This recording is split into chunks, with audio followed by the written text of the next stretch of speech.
Welcome to the Waiver Wire. Waiver Wire. Waiver Wire.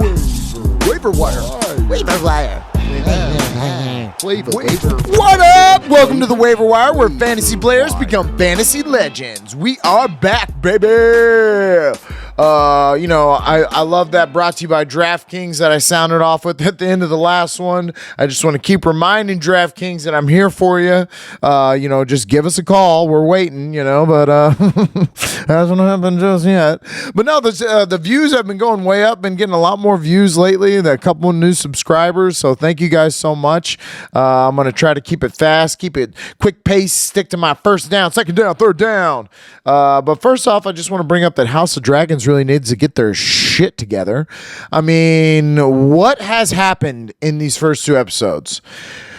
Also, in the trailer, you hype me up with Matt Smith with the blonde guy holding his blade out, kind of standing there ready for battle, and you're like, oh man, that's going to be an awesome scene. Well, we got it. We got him standing there, taking his blade out, pointing it across the way, the little bridge that they're standing on. They're facing off. They're going to get in a fight.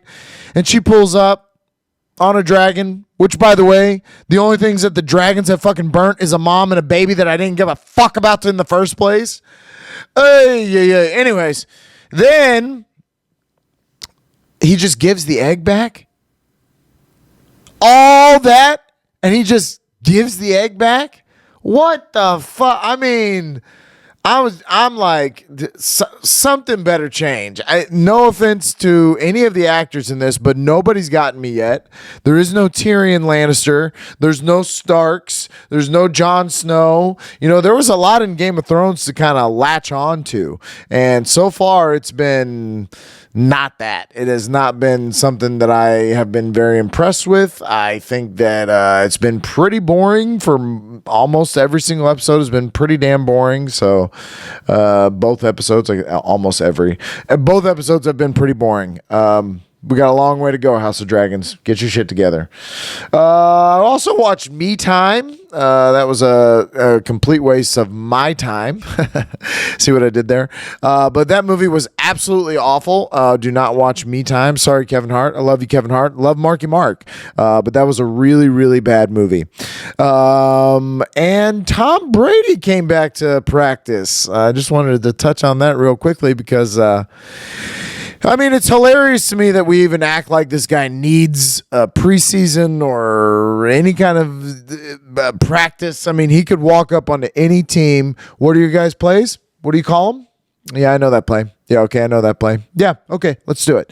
And then he could go into it and just, boom, just rattle off a couple of wins, probably a Super Bowl, put them on the Detroit Lions right now, and I think they're definitely a Super Bowl contending team. I said it, but it's hilarious, the rumors and the shit that's been coming out about Tom Brady, about that he's going to get all this plastic surgery. This man was sculpted by the gods. Okay, he's an outlier. He's probably an alien. He's probably not of this earth. He doesn't need our silly plastic surgery to look good. This is just what he looks like. He's just a god amongst us. Accept it. Welcome to the Tom Brady Hour. First down. So Jimmy Garapolo has officially had his contract restructured.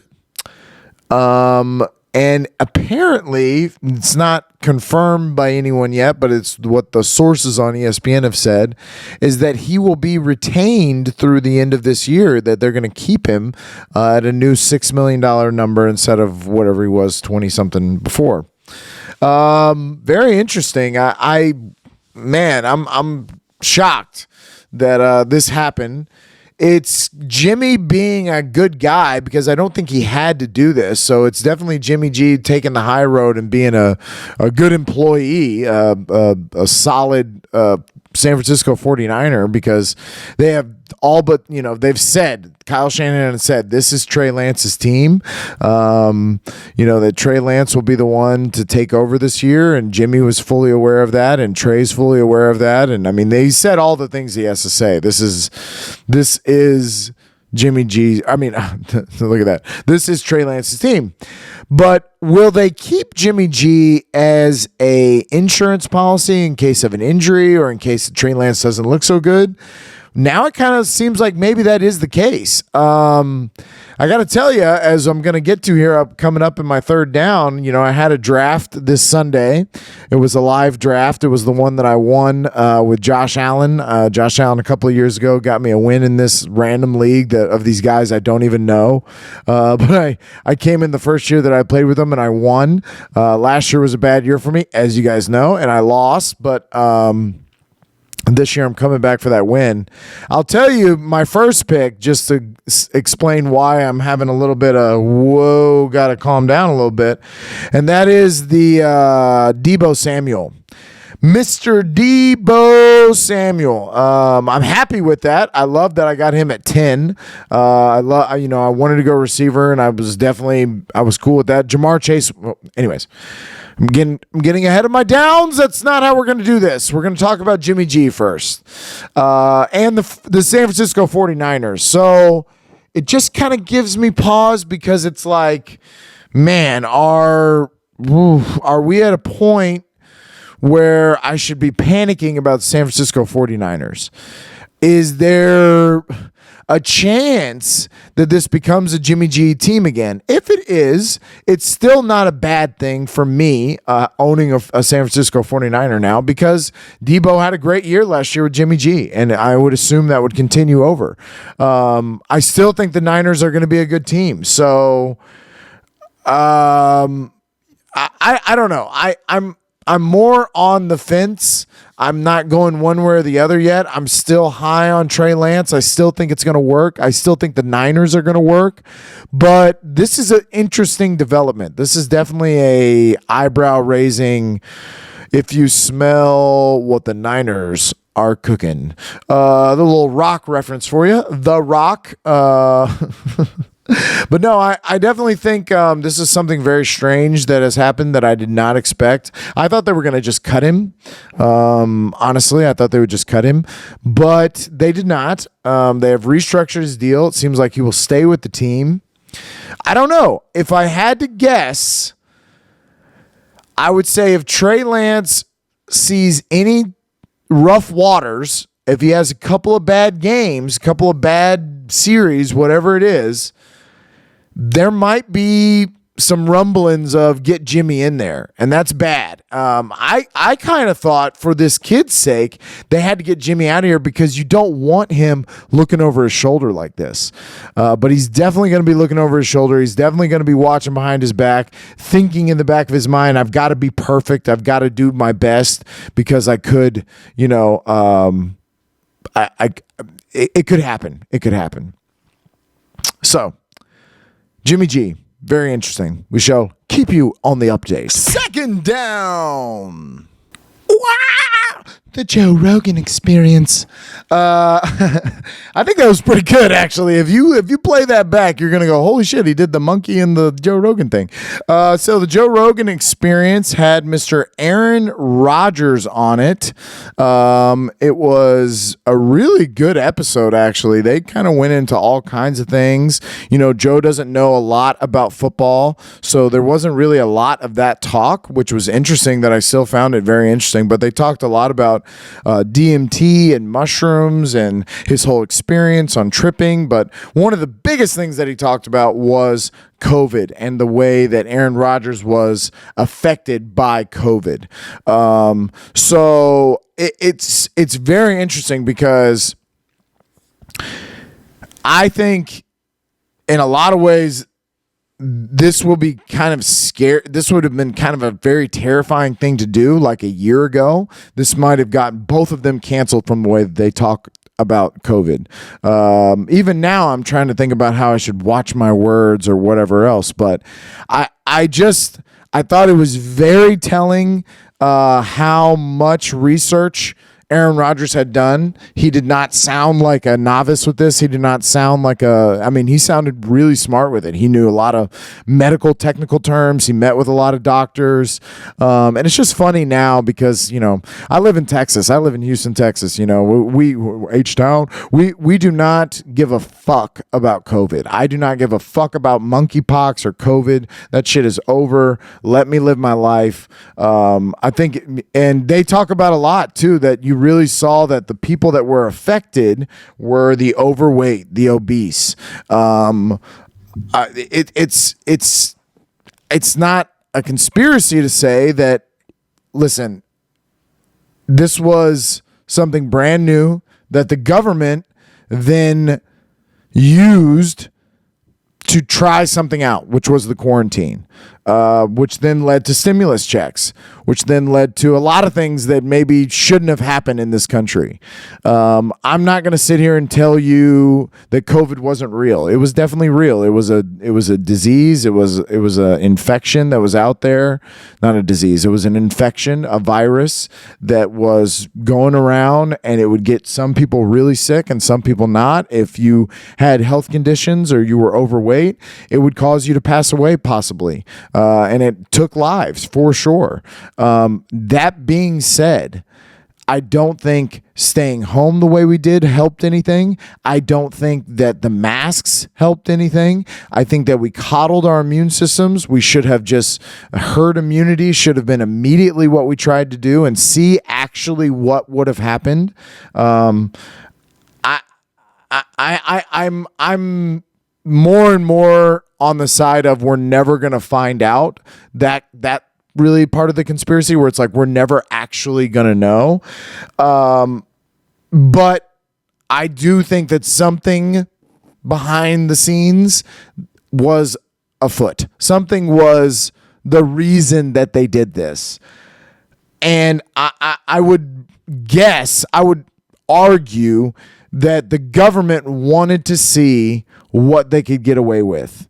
And can they quarantine us? Can they scare us? Can they get us under control? Can they get a huge portion of the population to believe?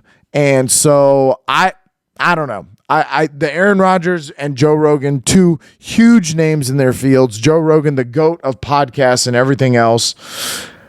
I don't know. If I had to guess, I would say this is going to go down as a pretty big podcast with him. There's a lot that is cancelable, I guess, if that's a word, that I'm totally aware of. But there is totally people out there that will hate both of them for this talk that they had. But I thought it was really, really interesting. I'm not a big Aaron Rodgers fan, as y'all know. I'm a Tom Brady disciple. But I still was impressed by Aaron Rodgers. We were having this conversation at work about Aaron Rodgers versus Brett Favre, and I'm Brett Favre all day in that conversation, mostly because I love the gunslinger attitude. I love how much he was just a big kid out there just playing football. He loved to play football. So I'm going to go Brett Favre because of his face and the way that he reacts to the game. He wants to win. He would go out there killing himself to win. But for Aaron Rodgers, I just never see it. I never see his face kind of change. He's always the same level. It's always very boring. And I'm just not that impressed by Aaron Rodgers. But I was impressed by him on Joe Rogan. And I do think that this, will go down as a very influential podcast, much like this one. Same. Third down. So we had a draft. On Sunday. Live draft. I love the live drafts. I'm a big fan of it. My buddy Mason has had a league for many years, I guess now. I stepped in and played with them the first year that I started working at this new place, and I won. Josh Allen, baby, won me $700. Thank you so much. I'll always love you for that, Josh Allen. I didn't draft Josh Allen in this draft, though, but I did have what I think think is a very, very good draft. This was exactly my plan. I got a little hate on it in the room because I was definitely avoiding running backs and people were going heavy running backs. It was one of those drafts where running backs went so heavy that it kind of made you think like, oh man, am I fucking up? I just want to shout out this one guy that he was one of the main ones giving me eyes because I wasn't drafting running backs. And this fucking guy drafted, listen to his first 3 picks. I think he was like the 5th pick or something like that. He went Christian McCaffrey, Saquon Barkley, Ezekiel Elliott. Are you kidding me? I mean, you literally got every weak ass fucking guy. Like, you got every used car in the book. I don't want none of them, first of all. I don't want none of them. First of all, y'all know how I feel about Christian McCaffrey. Saquon Barkley's on a no-no team. That's the New York Giants. They are not going to be any better. He's not going to be any better. Over and under 10 games for him. Taking the under. And then Zeke, who I've talked about all the time that I want Tony Pollard because eventually Zeke is going to get hurt and then they're going to use Tony Pollard like crazy. But just hilarious that this guy picked his first pick after that, I think, was Cortland Sutton. So not a bad receiver, but I mean, as a number 1, you're putting a lot of hope that this works with Russell Wilson.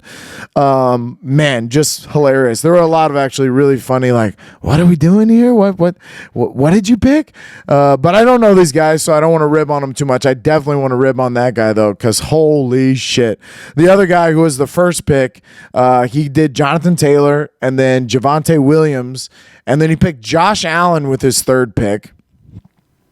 Okay. He picked a quarterback. He picked Josh Allen with his 3rd pick. And then I want to say the 3rd one. Who was the 3rd one that he did? Hey, look this up. The 3rd pick that he made was Travis Sateen Jr., which I actually really like that pick. That's a good pick. Of the picks, I think that was probably his better because I don't know what Javonte Williams is going to give you this year. I like Javonte Williams. I obviously drafted him a year early, but the first pick, that guy was definitely one of the main ones hating on us because there was me and Mason, the commissioner, who is a waiver wire listener. Well, shout out to Mason. But yeah, you know, I think the NFL has changed. You know, the days of LaDainian Tomlinson and Le'Veon Bell and Adrian Peterson being your cowbells that were just always going to kill it for you, those days are gone. You know, those days are gone. They don't exist anymore. I don't even feel bad saying that. I mean, I think it's the truth. I think it's just, we just have to accept the fact that they're just not running backs like that anymore. Who? You tell me who. Jonathan Taylor was the closest thing I've seen. I think that he plays well next year. I don't think he is the top running back. I think it might be Najee Harris. It could be Austin Eckler. This could be Austin Eckler's year to be the cowbell. But they'll only get 1 year, and then you're going to lose it. So the chances that he got 3 cowbells, that he got 3 dominant running backs, very low. My chance that I got 3 possibly top 10 receivers, very high. And let me tell you why. my first I'm the 10th pick, so my first back-to-back picks, my 10th, and then when it came back around to me at, you know, whatever that was, 14, I did Debo Samuel, first pick, Debo. I renamed my team Bell Biv Debo. Love it. And I definitely think, you know, he was the number 5. It went Cooper Kupp, Jonathan Taylor, Devontae Adams, Austin Eckler, and then Debo Samuel last year. So Debo Samuel is definitely going to be he just got paid. He just got that extension. I don't know if Jimmy G gave Trey Lance the update, but if there's somebody that he's supposed to be looking for, it's fucking Debo Samuel. And so I am a huge Debo fan this year. Let's go Debo.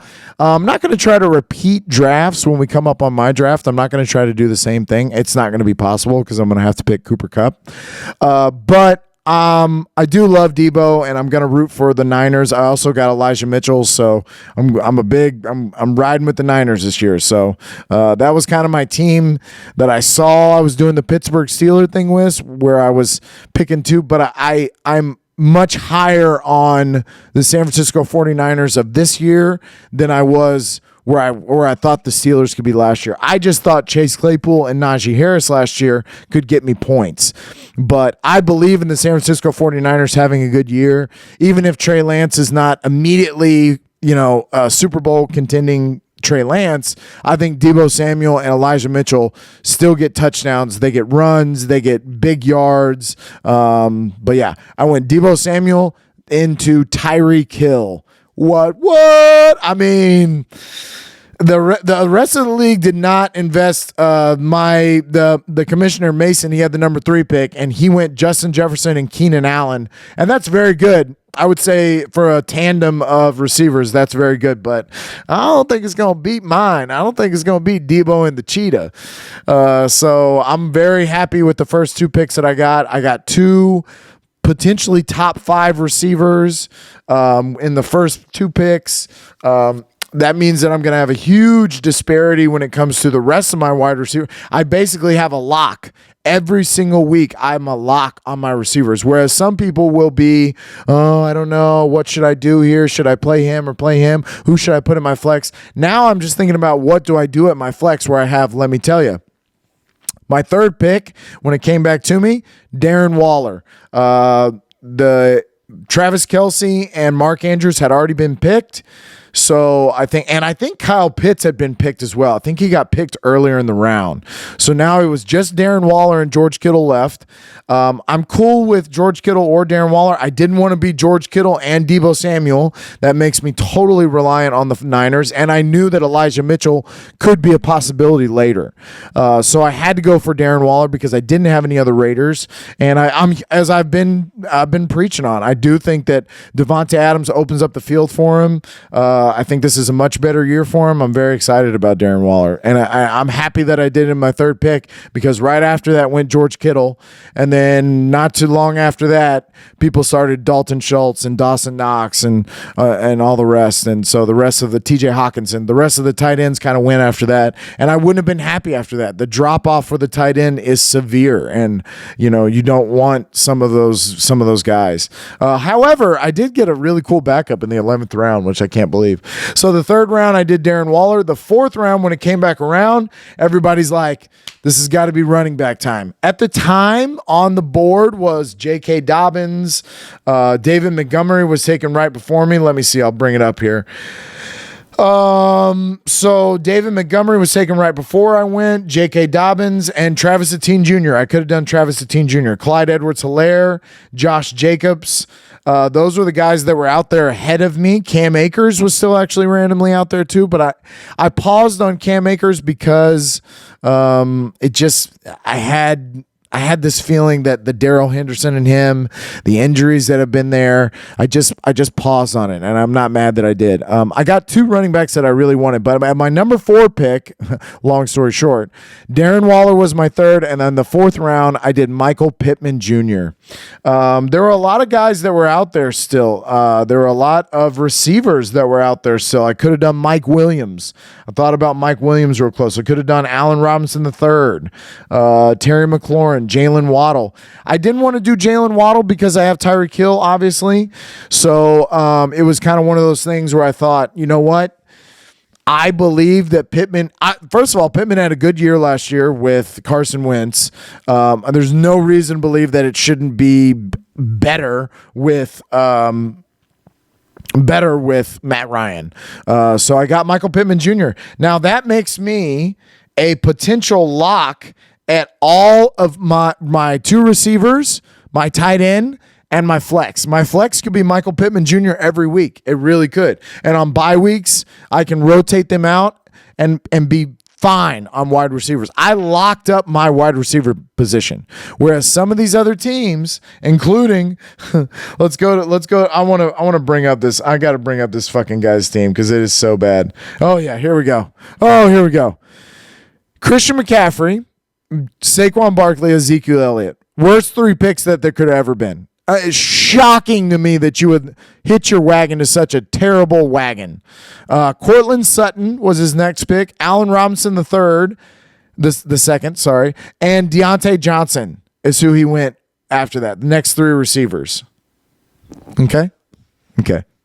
First of all, Deontay Johnson, who left the last preseason game with a injury that apparently isn't going to make him last, but if you believe Deontay Johnson's going to have a good year with Mitchell Trubisky, all three of my receivers outscore all three of his. I guarantee it. I guarantee that Michael Pittman Jr. is ahead of Cortland Sutton, and that's my third.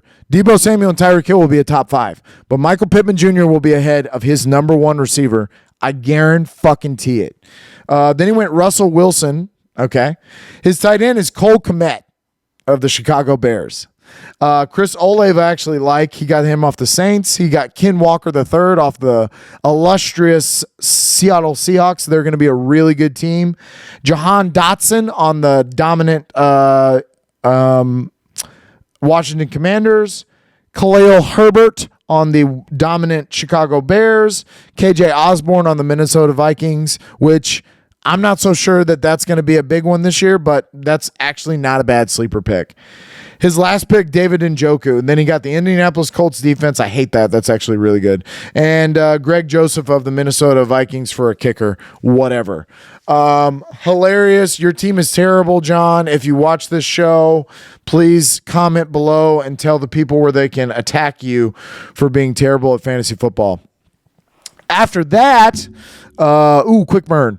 After that, I had to go running back, right? Because I went wide receiver, tight end, receiver. So now 5th and 6th round, I was going running back. I knew that. I went Miles Sanders because I'm high on Miles Sanders. I'm high on the Eagles, and I think I'm high on the fact that they did a lot of running last year, and he was kind of injury prone a little bit, but if he stays healthy, he's got the home run ball. I think they're going to throw the ball a little bit more, so it maybe makes it a little easier for him to run the ball. Their offensive line is one of the best in the game, and I've been high on the Eagles this whole time. So I am rolling with Miles Sanders. And then I went right back after that to Elijah Mitchell. 2 running backs that I was happy with in all the mock drafts that I would do this on, where I would wait till the 5th round for running backs. It was always around this point. Travis Sateen Jr. was there sometimes. Sometimes Cam Akers was there too. Cam Akers was there. I could have taken him at least on the 5th round pick. He was taken right before my 6th pick. But I'm happy with Elijah Mitchell, and I'm happy with Miles Sanders.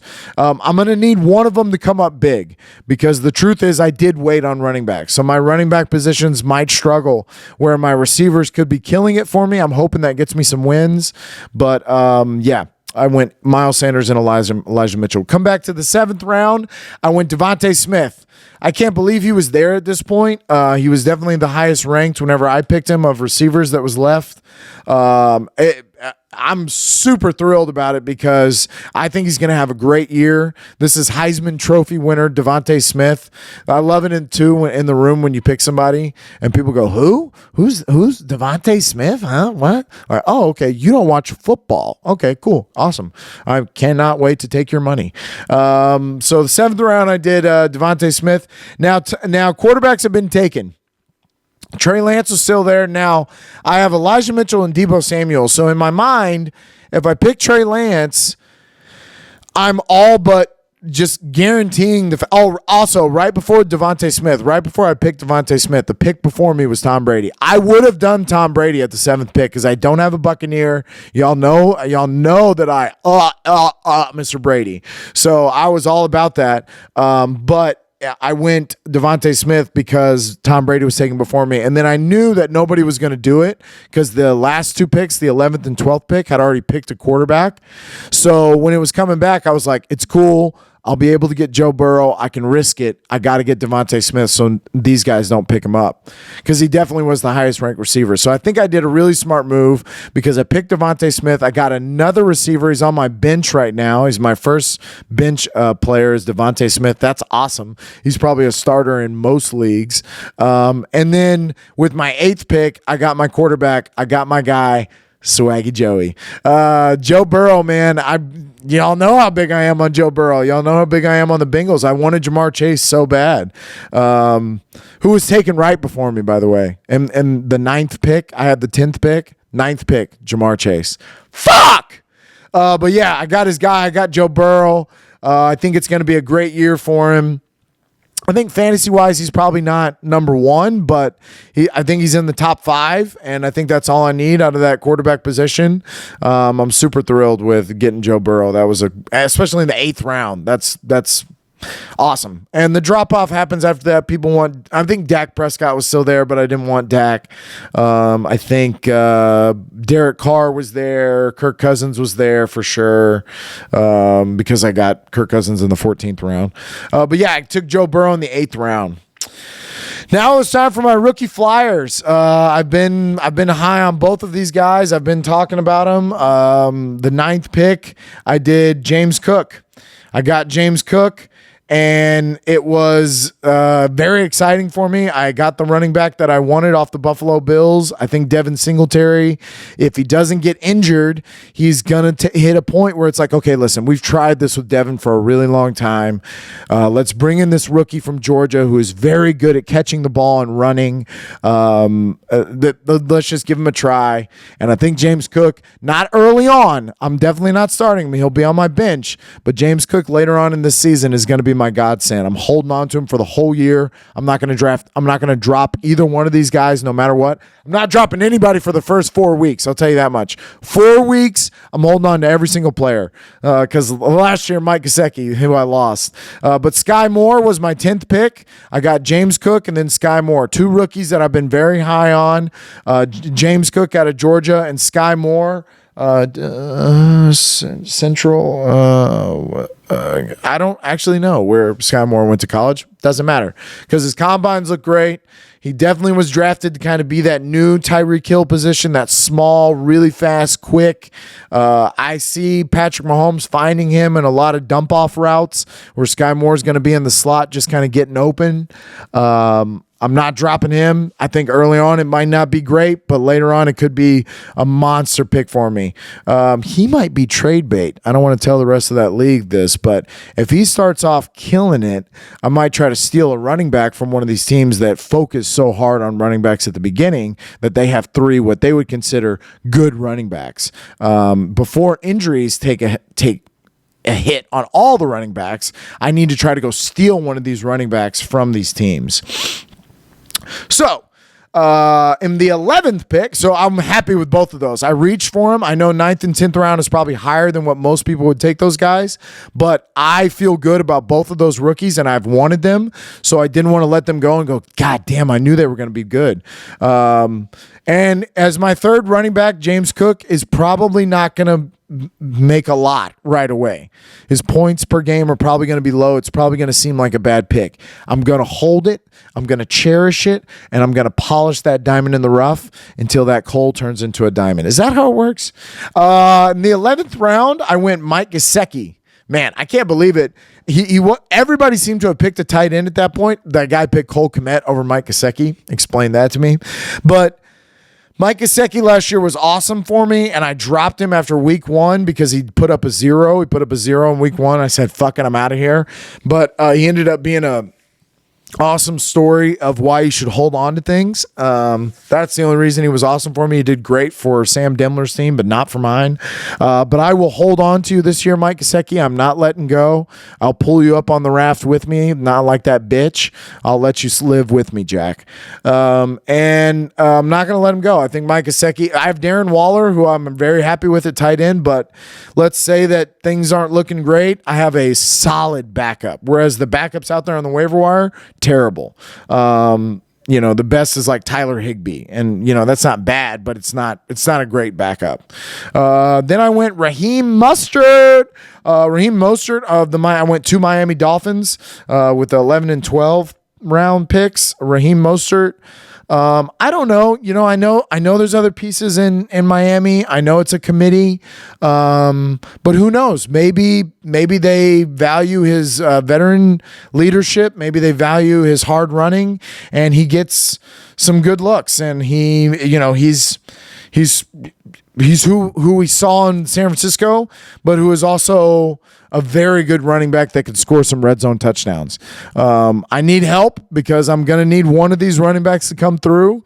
I've only got 4 of them. That was it. I didn't draft another running back after that. I'm going to have to wait and see what happens on the waiver wire and spend some money. It's one of those ones where you have actual money for the free agency. But Raheem Mostert, man, I'm hoping. I'm wishing on a prayer. I'm going to hold on to you a little bit and see what happens. My 13th pick was somebody that I've talked about that I think is going to do really well early on in the season.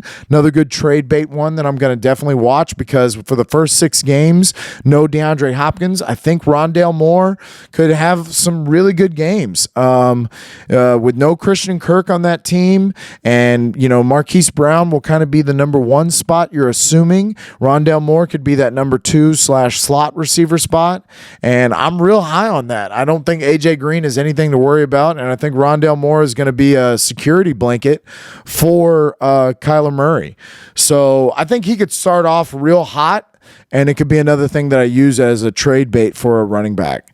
But yeah, I'm happy with that as my 13th pick, Rondale Moore. He was pretty high up there on the receivers that were left too, and I think other people were doing dumb things like defenses and kickers and shit like that. And I'll wait. I'll wait for my last picks for these completely pointless picks. For you to go out there and do stupid things like draft Justin Tucker in the 8th. When did he draft that? In the 8th round. Unfucking real. 14th pick, Kirk Cousins. Wow. Kirk Cousins, I'm not crazy about it. He's definitely my thing that I will drop if I have to go get somebody else. But I kind of wanted to take him away because after that, the quarterbacks, the disparity is really bad. But I definitely think that Kirk Cousins, if let's say something happens to Joey B or this, appendix thing is not going well, I think he's going to have a good year. And so I could see definitely a moment where maybe Kirk isn't a bad idea. There's a matchup that I like. Maybe the Chicago Bears suck like I think they will.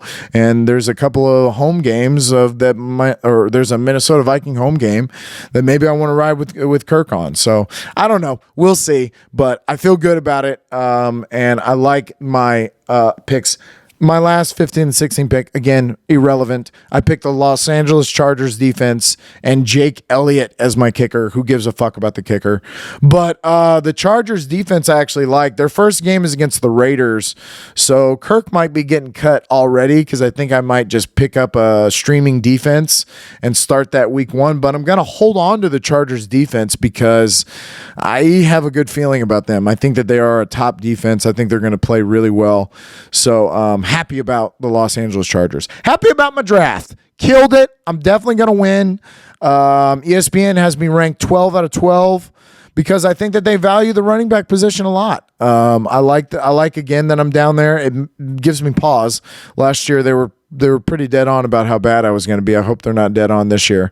But last year I took a lot of chances. Robert Woods, Chase Claypool, Clyde Edwards-Helaire, Josh Jacobs. I feel like those are chances. My chances this year are my running backs, for sure, no doubt. But the rest of my team, those aren't chances. Debo Samuel, Tyreek Hill, Michael Pittman Jr., Devonte Smith, Joe Burrow. These guys are going to kill it. I know I'm going to get good production out of them, and I'm going to win games. So I won the championship already. He got a trophy, a fucking fantasy football trophy. It's badass. I'm very jealous. I'm kind of thinking I should do the same. But I think I'm going to get a belt. I think I'm going to get a wrestling belt, and I'm going to get it made. But the guys don't know that yet. So if you're watching and you're one of the guys in the draft, just know there's going to be a WWE champ. 4th down. Real quickly here, we'll talk a little bit about some UFC. We got it coming up this next weekend in Paris. Cyril Gane, and Tai Tuivasa, as well as Robert Whittaker and Martin Viatori. Both of those are really good fights. I like the Cyril Gane, Tai Tuivasa. When heavyweights get together to bang like that, wow. You never know what's going to happen. So I like that a lot. But I don't know. I'm not going to sit here and tell you I would know one way or another. Anything can happen with heavyweights. But Robert Whittaker versus Martin Vittori, this is kind of Vittori's last chance to keep himself in the conversation, because I think if it gets beat by Whittaker, you fall back into the pack and we completely forget about you. But Robert Whittaker, man, this is a big chance. He came out recently talking about light heavyweight.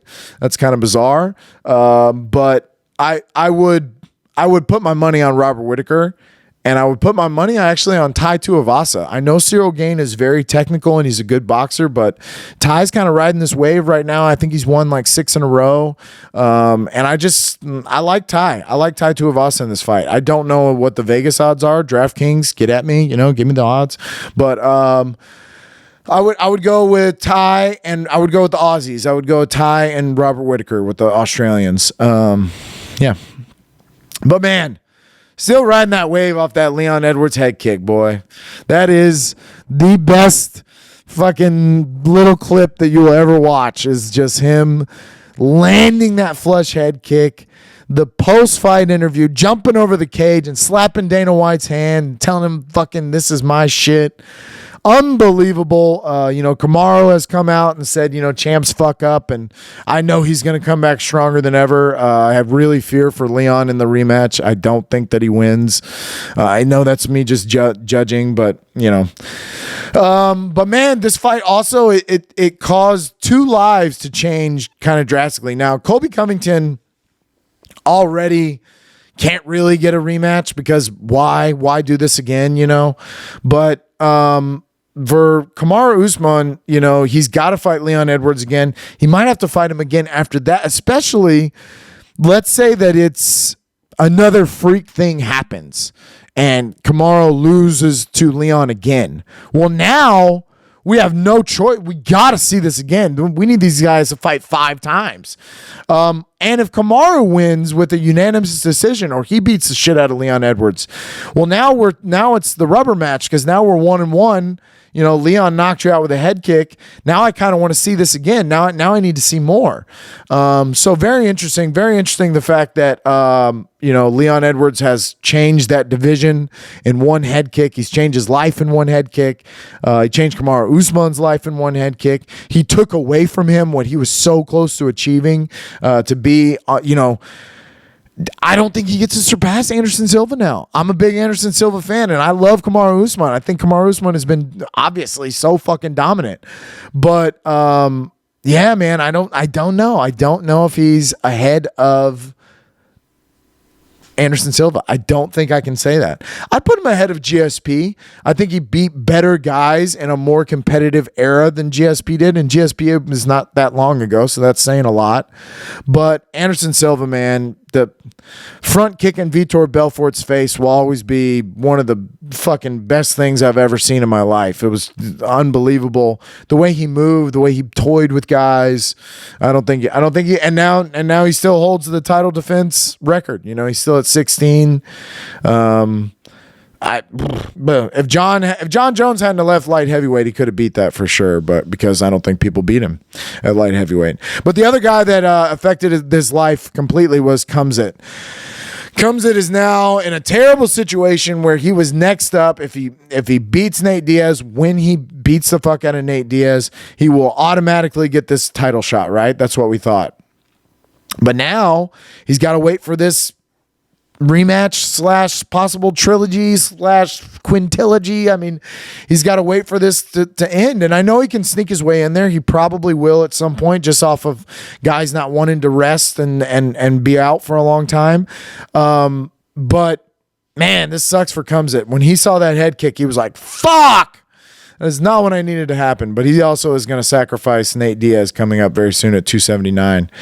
And Jon Jones, there's still been rumor that Jon Jones and Stipe, that is close. I need me some Jon Jones. It's been a really long time. We're almost at this point where it's like, man, I almost don't even care at this point, So, yeah. UFC.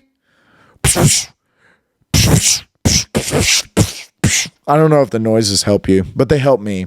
It's been a good show. Love you guys. Thanks for watching. We'll be back next week after my draft, which is going to be fucking amazing. But I can't wait. Can't wait to talk to you guys about it. Peace. Fuck the algorithm. Back that Brinks truck up. Where the fuck is the Brinks truck? Now I'm after you, Brinks truck. Brought to you by the Brinks truck. Fuck it.